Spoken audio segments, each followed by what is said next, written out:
Hi, everybody. This is Silvio Canto in Dallas, Texas on Tuesday, July the 27th, and welcome to our video commentary. Well, every morning, it's an old routine. Every morning, I go outside, I pick up the newspaper, my copy of the Dallas Morning News, I take it out of the little plastic bag, and then I look at the front page. I look at the headline in the front page. And I've been doing that for years.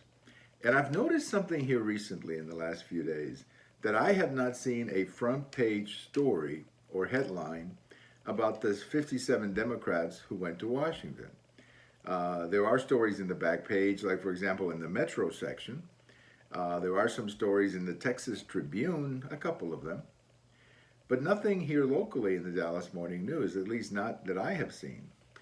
And I think what's starting to happen is that people are getting tired of this story. There's other things going on, and people are just getting tired of the story, and they're not paying attention to it.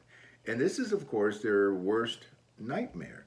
Because I think a lot of these representatives went to Washington believing that they were in some kind of a heroic mission and they were going to come back as big heroes. Well, COVID obviously had something to do with it because unfortunately many of them got infected, and we certainly pray and hope that they recover successfully. But obviously the COVID story had something to do, it sort of deviated or derailed, if you will, their mission.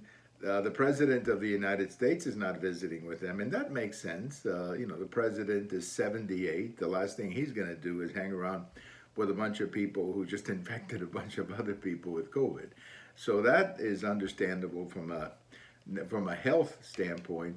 So their political mission is sort of hitting the wall. They're not getting anywhere. Congress is not going to do anything for them.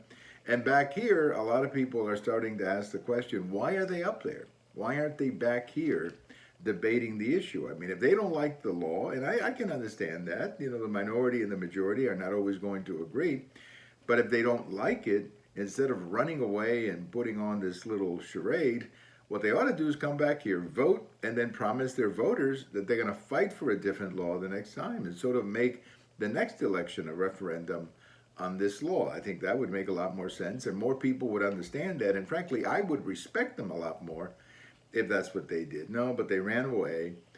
They wanted the publicity, and the whole thing has blown up in their face. And now they're not getting attention. They're getting money. They got lots of money from what I understand, but they're not getting attention, which is more important than the money for them at this point. So eventually the governor is going to sign this law. I guess eventually they're going to come back.